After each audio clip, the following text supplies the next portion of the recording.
Here, this other Les Paul here is a modern, what they call Les Paul Studio, and this is sort of like the stripped down modern version. It still has the carved maple top, and it has a single cutaway. It's the same shape as this other one, but you can see there's no binding around the edge. There's no binding on the neck, and it's a lot plainer looking. This is a lot less expensive of a guitar than this one, based on that. But it's essentially the same style of instrument, plays about the same, sounds the same. And so for somebody who can't afford $3,000 for a guitar like this, they can spend $1,000 and get a guitar like this.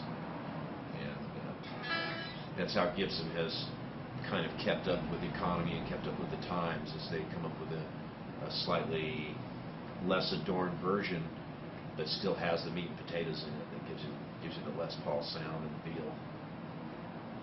Les Pauls vary a lot in price. You know, they make a Les Paul virtually for any budget.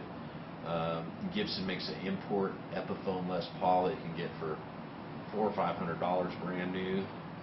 They make reissues of their vintage stuff that you can buy for $5,000 to $7,000, and then some of the vintage guitars are worth many thousands of dollars. Some Les Pauls are worth as much as $500,000, depending on when it was made and the condition and which model Les Paul it is.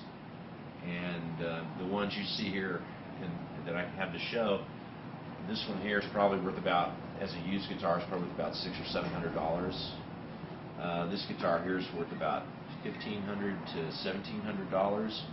And this guitar, which started out as the cheapest of the three, is worth about $17,000 because it was made in 1958 and it's in really good condition. And so there's quite the variance there. You know, when people hear of Les Paul, they think of the guitar. They think of a Les Paul guitar, or they think of Les Paul and Mary Ford. If you're older, you think of Les Paul and Mary Ford as a famous pop duo in the 50s and 40s. But what most people tend to overlook is his influence in the process of producing music. Until Les Paul came along, when a band went into a studio, there was one mic in the middle of the room, and they had to position the loudest instruments in the back of the room and the quietest instruments closer to the mic, and they mixed the sound levels based on the proximity to that one microphone. And Les Paul came along and figured out that, well, what if you took and put mics on more than one thing and then mixed the electronic signals together and record it that way? Then you have more control over the sound, and you don't have to worry about this balancing act of trying to get the loudest instruments farther away and the quieter ones close up.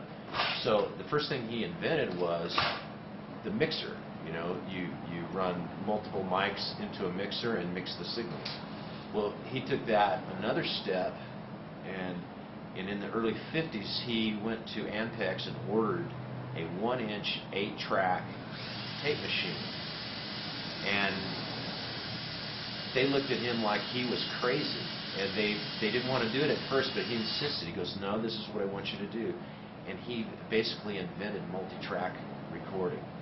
Prior to multi-track, he had built a studio in his garage out in California in the late 30s and through the 40s, and these top recording artists of the day, like Bing Crosby, would, instead of recording at CBS studios there in Hollywood, would call up Les Paul and go to his garage studio to record, because he was so far ahead in terms of how to record something that the sound he was getting was much better. And what he took a flywheel from a Cadillac, and he built a record lathe to cut records, and he would record directly to a record cutting lathe disc, and then he would play that back, and then he would play along with that while recording to a second lathe, recording onto a second disc.